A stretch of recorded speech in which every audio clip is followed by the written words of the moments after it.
तो आज का जो टॉपिक है बेटा हमारा वो है मैग्निफिकेशन। और मैग्निफिकेशन की अगर हम बात करें तो मैग्निफिकेशन एक तरह का कंपैरिजन होता है किसके लिए, हाइट ऑफ इमेज और हाइट ऑफ ऑब्जेक्ट के लिए। ठीक है, तो मैग्निफिकेशन को डिफाइन किया जाता है ratio of height of image to the height of object. Again magnification का जो डेरिवेशन है वो कॉनकेव और कॉन्वेक्स दोनों के लिए सेम रहेगा, रिजल्ट सेम रहेगा। तो हमें अगर यहां पर न्यूमेरिकल प्रॉब्लम आती तो साइन कन्वेंशन अप्लाई करना होगा। तो मैंने यहां पर एक कॉनकेव मिरर लिया, कॉनकेव मिरर के प्रिंसिपल एक्सिस पर बियॉन्ड सी एक ऑब्जेक्ट रख दिया है AB, और इस AB ऑब्जेक्ट की जो इमेज बनती है वो A1 B1 फॉर्म होती है, और ये जो इमेज है between C and F create हो रही है। हमें पता है कि जब ऑब्जेक्ट बियॉन्ड C होता है तो इमेज डिमिनिश बनती है, डिमिनिश्ड इमेज बनेगी। ठीक है, तो मैंने यहाँ पर दो ट्राइंगल लिए, ट्राइंगल ABP और ट्राइंगल A1 B1 P दोनों सिमिलर है। Angle of incidence equal to angle of reflection in second is 90 degree. So angle property से दोनों ट्राइंगल सिमिलर हो गए। सिमिलरिटी की property, ratio of corresponding sides are equal. Equal क्या, मैंने sine convention apply किया, this distance is distance of object और ये जो है डिस्टेंस ऑफ इमेज है। ठीक है, साइन कन्वेंशन के साथ अगर हम पुट करते हैं तो HI/2 की वैल्यू आती है -V/U। ठीक है, तो ये क्या हो गया बेटा, हमारे पास मैग्निफिकेशन हो गया किसी भी एक मिरर के लिए। अब आपको यहाँ पर कुछ चीजें याद रखनी, वो कुछ चीजें इस तरह से रहेगी कि मान लीजिए कि अगर आपका मैग्निफिकेशन प्लस में आ रहा है, अगर आपका मैग्निफिकेशन की वैल्यू प्लस में है इसका मतलब वहां वर्चुअल इमेज क्रिएट हो रही है, और अगर मैग्निफिकेशन बेटा माइनस में आता है तो रियल इमेज फॉर्म होती है। ठीक है, अगर मैग्निफिकेशन का मैग्नीट्यूड ग्रेटर देन 1 है तो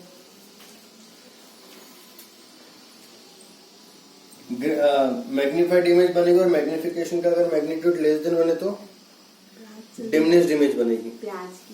2 मिनट। तो इस तरह से हम मैग्निफिकेशन कैलकुलेट कर सकते हैं कि वो इमेज डिमिनिश्ड बन रही है, रियल बन रही है। ठीक है, तो यहाँ पर जो रिफ्लेक्शन वाला कॉन्सेप्ट होता है बेटा फिनिश होता है। नेक्स्ट टॉपिक जो है स्टार्ट होता है वो होता है रिफ्रैक्शन। तो अगर रिफ्रैक्शन की बात की जाए तो रिफ्रैक्शन होता क्या है, it is the deviation of light. बड़ी डेविएशन तब होता है जब लाइट एक मीडियम से दूसरे मीडियम में एंटर करती है। तो when light travels from one medium to another medium it deviates from its path, this phenomena is called what, refraction. मान लीजिए कि ये एक इंटरफेस है।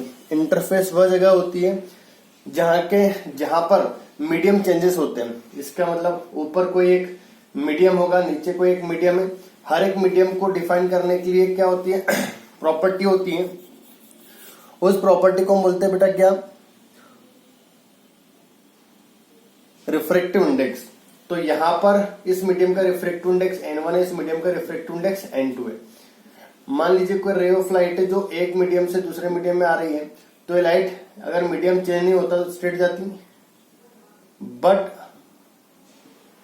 Due to change in medium ये जो लाइट है अपने एक्चुअल पाथ से कुछ डेविएट हो जाती है। ये जो डेविएशन होता है बेटा इसी को हम क्या बोलते हैं, रिफ्रैक्शन बोलते हैं। जो लाइट फर्स्ट मीडियम में होती है इसको हम इंसिडेंट रे बोलते हैं, जो सेकंड मीडियम में होती है इसको हम रिफ्रैक्टेड रे बोलते हैं। ये जो एंगल होता है इसको हम बोलते हैं एंगल ऑफ इंसिडेंस, ये जो एंगल होता है इसको हम बोलते हैं एंगल ऑफ रिफ्रैक्शन। करेक्ट, ये पूरा एंगल ऑफ इंसिडेंस था। ठीक है, इंसिडेंस में से रिफ्रैक्शन माइनस करके जितना एंगल ये घूमती है उसको हम बोलते हैं एंगल ऑफ डेविएशन। करेक्ट, तो एंगल ऑफ डेविएशन कितना गया बेटा, I-R।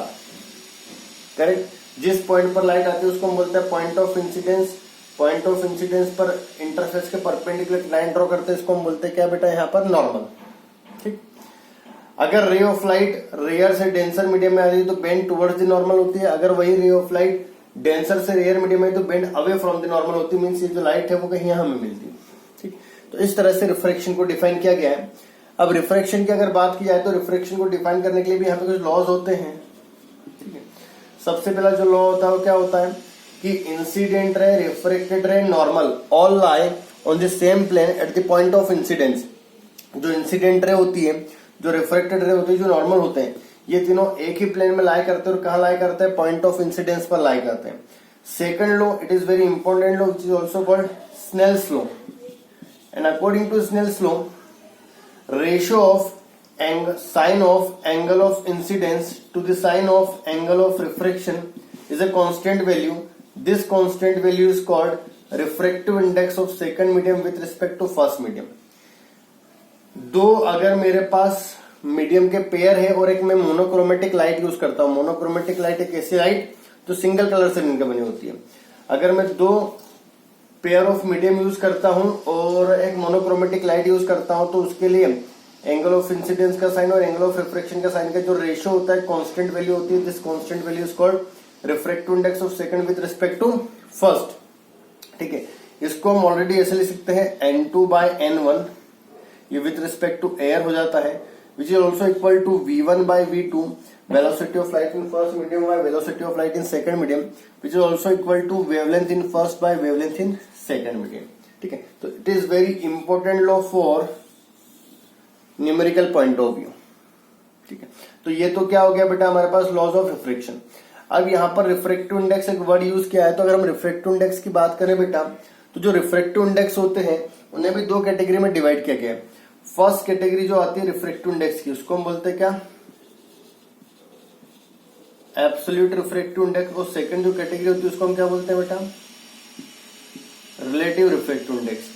अब एब्सोल्यूट और रिलेटिव में क्या डिफरेंस होता है, देखें एब्सोल्यूट रिफ्रैक्टिव इंडेक्स वह रिफ्रैक्टिव इंडेक्स होता है जो एयर के रिस्पेक्ट में मेजर किया जाता है। अगर मैं बोल रहा हूं कि मैंने वाटर का रिफ्रैक्टिव इंडेक्स मेजर किया विद रिस्पेक्ट टू एयर, मैंने मेजर किया डायमंड का विद रिस्पेक्ट टू एयर, मैंने मेजर किया ग्लास का विद रिस्पेक्ट टू एयर, तो जितने भी हमने रिफ्रैक्टिव इंडेक्स मेजर किए वो with respect to air measure किए, तो इसको हम क्या बोलते हैं, एब्सोल्यूट। वहीं रिलेटिव का मतलब क्या होता है, अगर मैं किसी एक मीडियम का रिफ्रैक्टिव इंडेक्स मेजर कर रहा हूं किसी दूसरे मीडियम के रिस्पेक्ट में and M2 should not be air, ठीक है, तो उस केस में ये जो रिफ्रैक्टिव इंडेक्स होगा बेटा इसको हम क्या बोलेंगे यहाँ पर, रिलेटिव रिफ्रैक्टिव इंडेक्स, मतलब वो एयर के रिस्पेक्ट में नहीं होना चाहिए।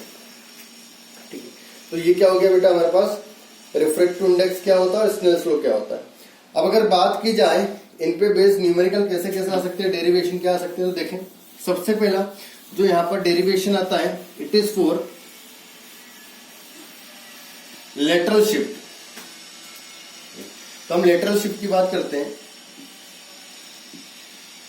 Lateral shift. तो मान लीजिए कि मेरे पास एक ग्लास स्लैब है, ठीक है, और एक रे ऑफ लाइट इस ग्लास स्लैब में एंटर करता है, तो एक्चुअल में इसको जाना बिल्कुल ऐसे चाहिए था, बट ये एयर से ग्लास में जा रहा है तो बेंड टुवर्ड्स दी नॉर्मल हो जाएगा। देन फिर अगर देखा जाए फर्स्ट और लास्ट मीडियम अगर सेम होते हैं और बीच वाले मीडियम पैरेलल होते हैं तो लाइट जो होती है वापस से इंसिडेंटर के पैरेलल निकल जाती है। तो उस केस में दोनों के बीच का जो परपेंडिकुलर डिस्टेंस होता है इस डिस्टेंस को हम क्या बोलते हैं बेटा, लेटरल शिफ्ट बोलते हैं। ठीक है, तो हमें लेटरल शिफ्टिंग कैलकुलेट करनी है, कितनी होगी, मतलब मुझे एक्स की वैल्यू कैलकुलेट करनी है। इस ग्लास का थिकनेस आपको गिवन है बेटा, वो कितना है, T। तो ये एंगल ऑफ इंसिडेंस I, ये एंगल ऑफ रिफ्रैक्शन है R, तो ये बचा मेरे पास I माइनस R, जिसको हम डेविएशन बोलते हैं। अगर मैं यहाँ पर sine I minus R calculate करता हूं तो साइन I माइनस R की जो वैल्यू होगी perpendicular divided by hypotenuse, sorry hypotenuse क्या हो गया, इसको हम नेमिंग कर देते हैं AOBC, तो हाइपोटेनस हो गया OB। सिमिलरली अगर मैं यहां पर कोस R की वैल्यू निकालता हूं, cos R equals to base by hypotenuse that is OB, दोनों को डिवाइड कर देंगे, sine I minus R by cos R equals to x by t, then value of x will be t sin I minus R by cos R। ये क्या हो गया बेटा मेरे पास यहाँ पर लेटरल शिफ्ट की वैल्यू। ठीक, अब अगर आपके एंगल छोटे होते हैं, since I and R are small, अगर ये दोनों छोटे होंगे तो हमें पता है साइन थीटा, लिख देते पहले हम यहाँ पे, if I and R are small angle then sin I minus R will be equal to I minus R and cos R will be equal to 1। cos की वैल्यू भी छोटी हुई तो 1 में कन्वर्ट हो जाएगा। तो अगर वैल्यू यहाँ पुट की जाए तो बन जाएगी t times of I minus R। तो ये लेटरल शिफ्ट का वैल्यू आ गया फॉर स्मॉल एंगल्स, करेक्ट। तो इस तरह से हमने आज क्या फाइंड किया बेटा, लेटरल शिफ्ट फाइंड किया।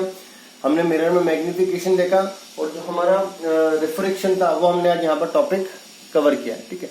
तो जो नेक्स्ट क्लास रहेगा उसमें हम अब रिफ्रैक्शन का जो रिमेनिंग पार्ट होता है वो कंप्लीट करेंगे, करेक्ट।